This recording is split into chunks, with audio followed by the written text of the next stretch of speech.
নমস্কার বন্ধুরা, আজকে রুই মাছের পোস্ত বানাবো। দেখুন, মাছটা নুন হলুদ দিয়ে মাখিয়ে রেখেছি, তার সঙ্গে কাশ্মীরি লাল লঙ্কা গুঁড়ো, হালকা হলুদ, নুন, জিরে গুঁড়ো, গোটা জিরে লাগছে। তার সাথে দেখুন দই লাগছে। দইটাতে হালকা চিনি দিয়ে দেবো। দইটা হালকা টক আছে। চিনি দিয়ে ভালো করে মিক্স করে নেব দইটা। তারপরে দেখুন পোস্তটা ভিজিয়ে রেখেছি। পেঁয়াজ কুচি, ধনা পাতা কুচি, টমেটো কুচি, একটু দারচিনি, কাঁচা লঙ্কা, সরষের তেল, আর তার সাথে একটু কালো জিরে লাগছে। দেখুন তাওয়াটা আমি আগে থেকে চাপিয়ে দিয়েছি। তাওয়াটা গরম হয়ে গেছে। এবার সরষের তেল দেব। আপনারা তো জানেনই আমি সব রান্না একটু কম তেলে পছন্দ করি। দেখুন তেলটা দিয়ে দিয়েছি। সব দিকে ব্রাশ করে নেব। দেখুন তেলটা গরম হয়ে গেছে। এই সময় আঁচটা একদম হাই ফ্লেমে রাখবো।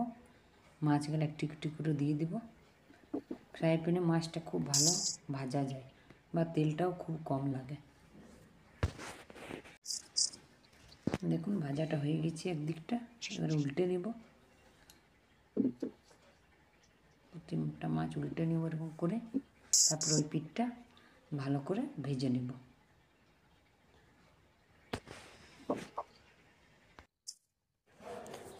এই দেখুন মাছগুলো মোটামুটি ভাজা হয়ে গেছে। রুই পোস্ত করার জন্য মাছগুলো একটু হালকা করে ভাজবো, তবে কি ভালো করে পোস্তটার মধ্যে ঢোকে। কড়া করে মাছের ঝোলের জন্য কড়া মাছ ভালো, কিন্তু পোস্ত করলে একটু নরম করে ভাজাটাই ভালো। এই দেখুন ভাজাটা হয়ে গেছে। এবারে মাছটা আমি তুলে নেব। এই দেখুন তুলে নিয়েছি। এবার আঁচটা একটু কম করে দেব। কম করার পরে এর মধ্যে একটু আমি সরষের তেল দেব। এই দেখুন আমি খুব কম তেলে রান্নাটা করব। তেলটা দেওয়ার পরে এর মধ্যে দারচিনি, এলাচ, লবঙ্গ, গোটা জিরে দিয়ে দিয়েছি। দেখুন একটু কাঁচা লঙ্কা, এর মধ্যে একটু শুকনো লঙ্কাও দেবো তার সাথে, কাঁচা লঙ্কার সাথে। দেখুন শুকনো লঙ্কাটাও দিয়ে দিয়েছি।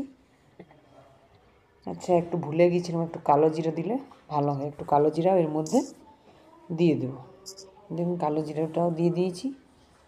খুব সুন্দর একটা গন্ধ বেরোচ্ছে। এই সময় পেঁয়াজ কুচিটা দিয়ে দেবো। পেঁয়াজ কুচিটা দিয়ে ভালো করে নেড়ে নেব। দেখুন মিডিয়াম আঁচ করে নেড়ে নিয়েছি। এবার এর মধ্যে টমেটোর কুচিটা দিয়ে দেব। দিয়ে পরে আবারও এরকম করে মিডিয়াম আঁচ করে এটাকে ভালো করে নেড়ে নেব।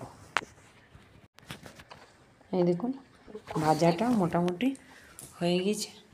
এরপরে এর মধ্যে একটু নুন দেব, স্বাদ অনুসারে নুন, তার সাথে একটু কাশ্মীরি লাল লঙ্কা গুঁড়ো, তার সাথে হালকা করে জিরে গুঁড়ো, আর হালকা করে হলুদ গুঁড়ো দিয়ে পরে ভালো করে মিডিয়াম আঁচে ভেজে নেব এটাকে। দেখুন ভাজাটা মোটামুটি হয়ে গেছে।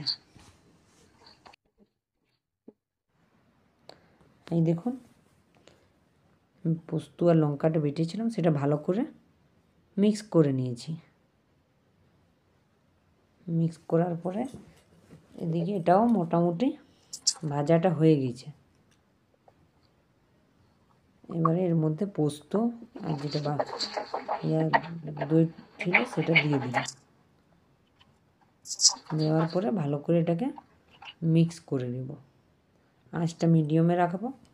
একটু পোস্তটা লেগে আছে, ওই পোস্তটাও এর মধ্যে জল দিয়ে দেব।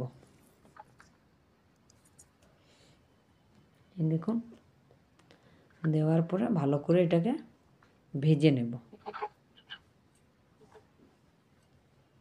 এই দেখুন ভাজাটা মোটামুটি হয়ে গেছে। এরপরে এর মধ্যে জল দিয়ে দেব। আর একটু জল দিয়ে দেব। আর জল দিয়ে ভালো করে একে মিক্স করে ফুটতে দেব। আর একটু জল দিলাম। এই দেখুন এই দেখুন ফুটে গেছে। এবারে মাছ ভাজাগুলো এর মধ্যে দিয়ে দিব। দেওয়ার পরে এটাকে 5 থেকে 7 মিনিটের মতন মিডিয়াম টু হাই ফ্লেমে ফুটতে দেবো এটাকে। একটু মাছগুলো উল্টে দিলাম। দেখুন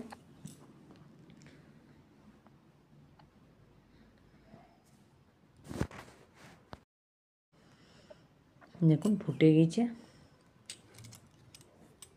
ঝোলটা অনেকটা কম হয়ে এসছে। এই সময় একটু গরম মশলা গুঁড়ো আর ধনে পাতা কুচি, এগুলো তখন দেখাতে আমি ভুলে গিয়েছিলাম। এই দেখুন এগুলো একটু করে দিয়ে দিয়েছি, আর তার সাথে একটু উপর থেকে সরষের তেল। মোটামুটি রান্নাটা হয়ে গিয়েছে। দেখুন এটাকে এবার আমি ঢেলে নেব। এটা গরম ভাতের সাথে খুব ভালো লাগে খেতে। দেখুন যদি আমার রান্নাটা ভালো লাগে তো একটা লাইক করবেন, সাবস্ক্রাইব করবেন, আমার ভিডিওটা পুরোটাই দেখবেন। আর আমার রান্নাটা দেখার জন্য আপনাদেরকে অনেক অনেক ধন্যবাদ।